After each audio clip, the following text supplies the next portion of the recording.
Motion J. Colin James. Oh, there you're there.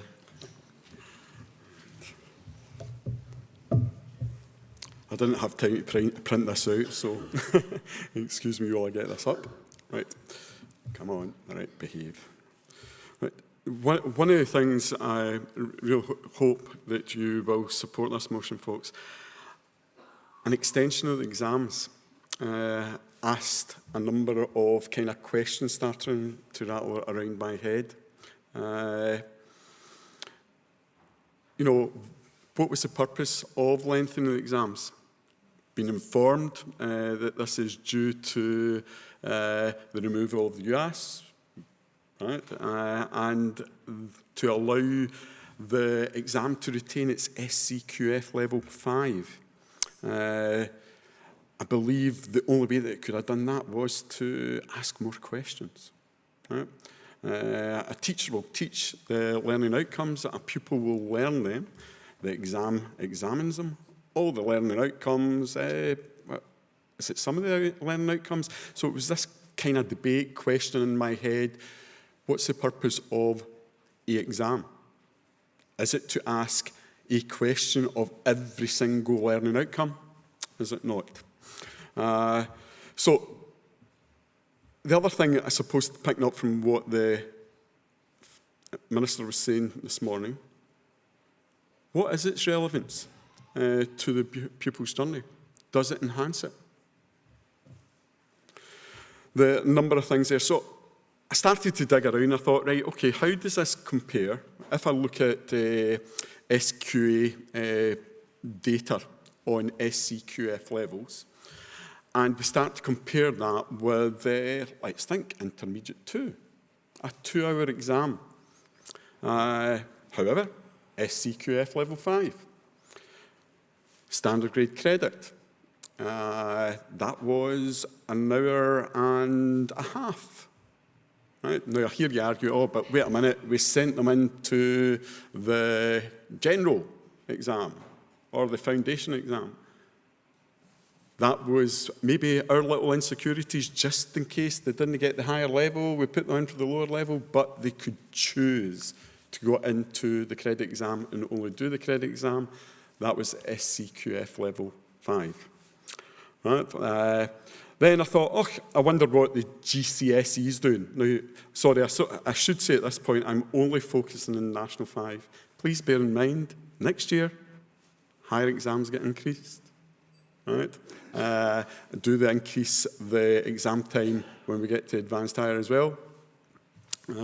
So the GCSE, now again, I looked at my subject, which is chemistry, and for them, there's an hour and 3/4, right? Again, SCQF level 5, right? Same type of length of course as our National 5, a lot of very similar learning outcomes.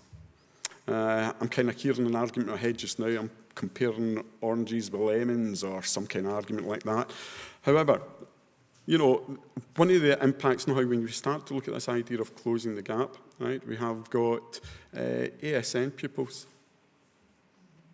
Yeah. Getting somewhere between 20% and 50% additional time. How does that impact? Could be at a maximum that pupil will be under exam conditions for 3 hours, 45 minutes. Yeah, let's close the gap, right?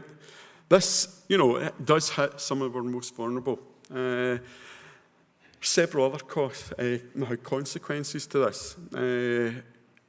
Cost factor, right? I believe the invigilators are now getting paid by the hour. Have we not just upped the time? Therefore, more cost. The exam actual diet, the length of the time that we have the exams, instead of contracting, has expanded. At one point in the past, we were this goal to try and contract it. So there is a number of unconsequences that maybe not being taken into consideration. What if you're out in the sticks somewhere and you've just ordered the bus to come pick up the pupils? So they're going to wait half an hour, until the exam finishes so that they can get home. Again, all interesting. The other aspect of this motion, folks, is the expanding aspect of, of our assignments, right? That's an interesting one because, wait a minute, that's another hour and a half exam conditions for quite a number of the subjects, and certainly in chemistry. We went from this kind of fluid type manner of reporting, as we would call it. So they would do their research, their experiment in class, then they would pull this all together, they would compare it with a second portion of research data that they found, and lo and behold, we've moved from a kind of slightly more loose to this 1.5 hours exams. This is what you're allowed to do. Right? Talk about reducing pupil stress. Yay! Right. So, just out of curiosity, at college, were any of you asked to do a report or an assignment under exam conditions? Is this setting our pupils up for the future? Right. The last aspect of how the motion is professional judgment. We've heard a lot about that. How does this sit at the moment in class? Again, looking at my own subject, right? Depending which level we're talking about, we have got standard assessment standards provided by the SQA 1.1, 1.2, 1.3, right? Which is basically research, planning, and safety that we're supposed to gather evidence for, right? Not only gather the evidence for every single pupil, because we will be verified, we have to make sure that we've ticked the box and we've got it all together, right? So that then kind of led me into this idea, well, what is the professional judgment? Is professional judgment the aspect where someone produces a number of criteria that you have to follow? Is that professional judgment? Is it not professional judgment? The extent of professional judgment, trying to advise pupils to go in to choose National 5 because of what you know with them, or National 4, or whatever level it is you wish the pupil to do.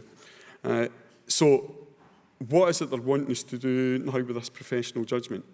How are we supposed to become that confident with the professional judgment also when SQA continually have changed the goalposts for some of their internal assessments that we would use our professional judgment for on their behalf within the classroom? So, folks, I'm due to go to the dentist, probably getting a tooth pulled, looks like it, right? Will he go ahead? Will he check his guidelines? Will he verify with his colleagues? Get a professional body to externally verify? Or will he just bloody pull out the tooth? Wait a minute, I'm out the seat and I'm off running. Oops, that's something I did when I was younger. Colleagues, please support this motion. Thank you. Do you have a seconder for this motion? Any contributions?